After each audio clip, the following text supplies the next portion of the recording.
Los 21 temas del compañero masón, por los hermanos Adolfo Terrones Benítez y Alfonso León García. Voz, Hermano Lobo.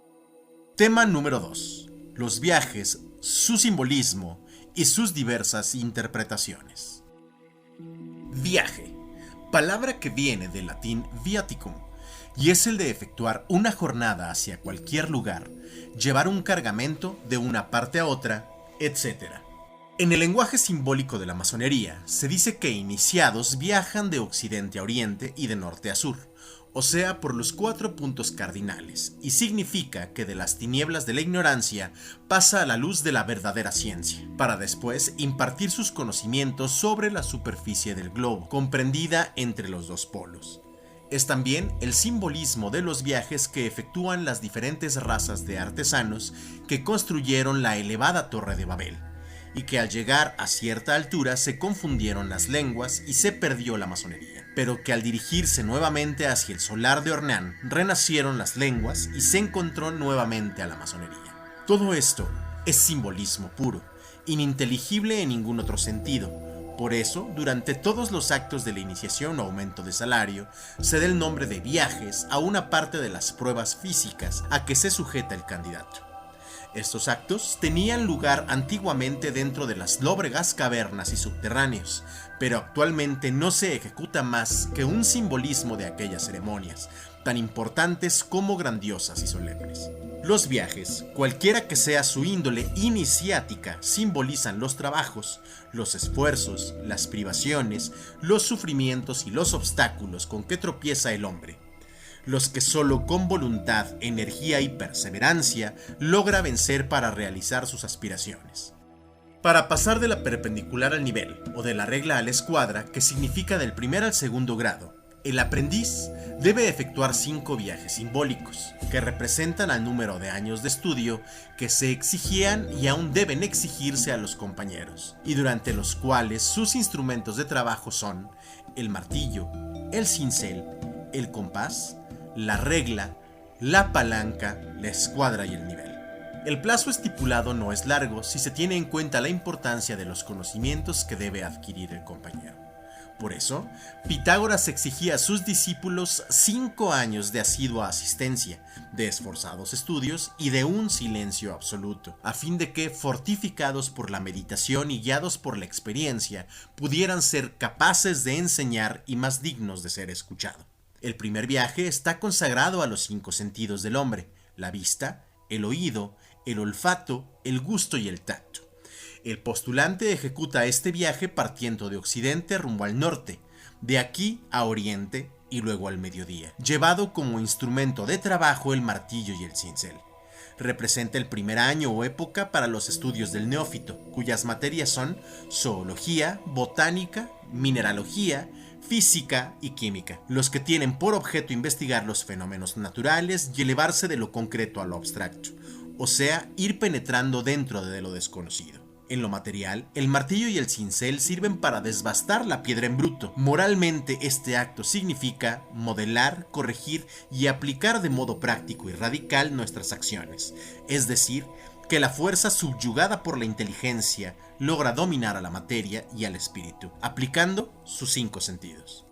Esta jornada se efectúa por los 4 puntos cardinales para demostrar que ni las tinieblas de occidente, hielos del norte, ni los calores del sur, ni la luz esplendorosa y deslumbrante de oriente, ni las escabrosidades de las montañas, ni las inmensidades de los mares, harán desistir de nuestros propósitos de recorrer el mundo en pos de la verdad, la virtud y la instrucción. Este viaje representa también a la cadena de eslabones que rodea el templo, la que simboliza la confraternidad universal que une a todos los masones, y los cuadros blancos y negros que quedan dentro de ese lazo de unión representan a las diferentes razas humanas, a su sabiduría o su ignorancia, sus virtudes o sus pasiones, sus cualidades o sus defectos, sus bienes o sus males, etc.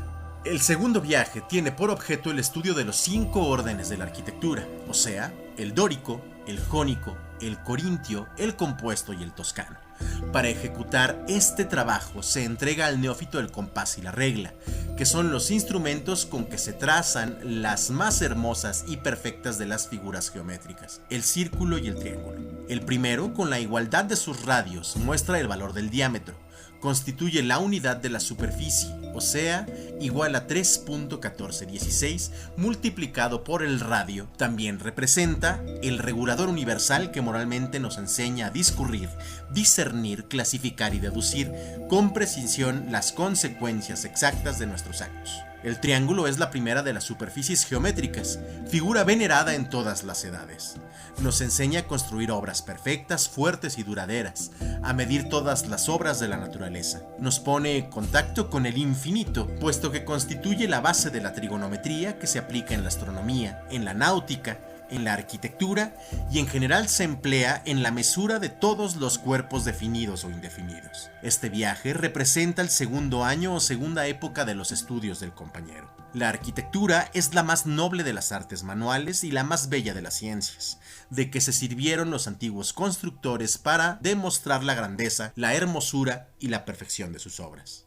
El tercer viaje está dedicado a las artes liberales, la gramática, la retórica, la lógica, la música y la astronomía. Para desarrollar e interpretar las enseñanzas de este viaje, el neófito recibe una palanca, instrumento cuya acción es irresistible y que materialmente sirve para levantar pesos. Simboliza la fuerza de la inteligencia subyugada por la voluntad del hombre. Es el emblema del poder inmenso que se adquiere aplicando las fórmulas y principios de las ciencias. Es el poder o fuerza física individual que el hombre no lograría desarrollar por sí solo.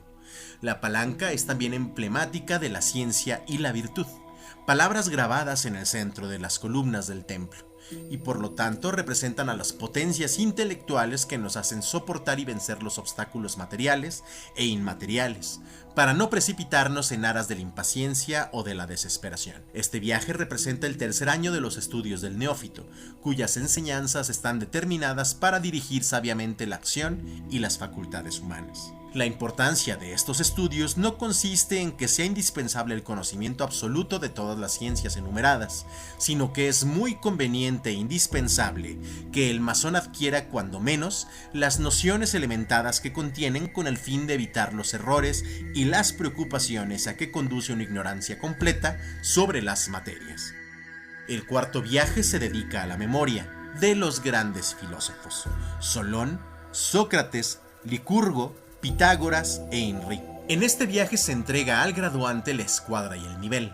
La primera es símbolo de la conciencia, la razón y la equidad, y el segundo representa la igualdad, la libertad y el derecho. No cabe duda que es muy justo el atributo que se rinde a los grandes sabios, cuya moral, filosofía y legislación la tomaron del simbolismo de los instrumentos descritos. Aquellos sabios nos legaron enseñanzas filosóficas basadas en la ciencia social, o sea, el estudio de la legislación humana comparada de los pueblos. Es lo que constituye la moral preparada por la ciencia del poder y el mando. Sencilla por sí misma para estar al alcance de las muchedumbres y se pueden emancipar del peligro de caer bajo la acción de la astucia y la ambición de los hombres que han desempeñado tan importante papel en la historia de la esclavitud de los pueblos. Por eso, se nos enseña constantemente a conocernos a nosotros mismos, limitando nuestros actos a las más sanas intenciones que nos elevan a un nivel social digno y poder dar a cada quien lo que le corresponde de conformidad con sus virtudes y sus méritos. Es aquí donde volvemos a encontrarnos con las cualidades inscritas en los escalones del segundo tramo de la escalera de caracol: la inteligencia, la rectitud, la prudencia, el valor y la filantropía. Amad a vuestros semejantes, socorredlos e instruidlos, y perdonar a quien os haya ofendido, que no hay más dicha que la satisfacción del deber cumplido. Tales fueron las máximas de aquellos grandes sabios cuya memoria se recuerda con veneración. Este quinto viaje representa el cuarto año o época de estudios del compañero. El quinto viaje se dedica a la glorificación del trabajo, y por eso el neófito no lleva instrumento alguno, sino únicamente el mandil con la babeta levantada. Este viaje se ejecuta en sentido inverso que los demás, o sea que caminando de espaldas. Hace el recorrido del mediodía al oriente, de aquí al norte para regresar nuevamente a occidente. Este movimiento tiene tres significados: el primero astronómico, el segundo moral y por último el secreto. El astronómico consiste en hacer que el candidato ejecute el movimiento de retroceso que aparentemente efectúa el Sol durante el invierno para producir nuevamente las estaciones, por su orden dentro del año. Por eso, los antiguos consideraban a la astronomía como la más sublime de las ciencias y a su estudio se dedicaba el último año del aprendizaje del compañero. Esta circunstancia es también una de las causas por la cual no lleva herramienta durante su último viaje. La interpretación moral tiene dos acepciones. La primera consiste en hacer saber al neófito que la glorificación del trabajo, el culto a las ciencias y el merecido reposo o descanso no requieren instrumentos de labor, sino manifestar una veneración pura y sublime que se tiene con la meditación. La otra acepción consiste en dar a conocer al postulante que el que abandona sus instrumentos de trabajo para permanecer ocioso, en lugar de encaminarse por la senda del progreso, retrocede al barbarismo, confundiéndose en las tinieblas de la ignorancia, y que por eso el hombre debe trabajar constantemente para alcanzar su perfección física, moral e intelectual. Debe aborrecer la ociosidad, madre de todas las miserias y de los vicios. Debe buscar la verdad y la instrucción para garantizar de manera terminante el cumplimiento de sus deberes sociales. El significado secreto consiste en que el hombre, después de haber cumplido con su misión de vida, debe estar ya preparado a descender dentro de las tinieblas del misterio, es decir, para volver a la nada y en donde no utiliza sus instrumentos de labor, y se le considera como regresa nuevamente a su punto de partida o su verdadero origen. Considerando la constante evolución de la materia, el hombre seguramente vuelve al mundo desconocido, a la tumba, a donde pasa a purificarse por los elementos generadores, el germen, y recibir nuevamente la luz purísima del oriente. El masón, suficientemente preparado para la lucha durante su vida, se encuentra con que su misión ha terminado, y por lo tanto queda libre de los instrumentos de trabajo, porque ya están dispuestos a elevarse espiritualmente al plano más profundo de los conocimientos ocultos, y su materia pasará a disfrutar del reposo eterno, pobre de aquel compañero que le sorprenda la muerte con los útiles del trabajo en sus manos, y sin haber terminado su obra, pues simplemente no llenó su misión en la vida. Solo los malvados aborrecen el trabajo y los instrumentos de su labor. Las actividades humanas les causan acto y terror porque la misión de esos individuos arteros es turbar y corromper a la humanidad, haciendo al mundo juguete del destino.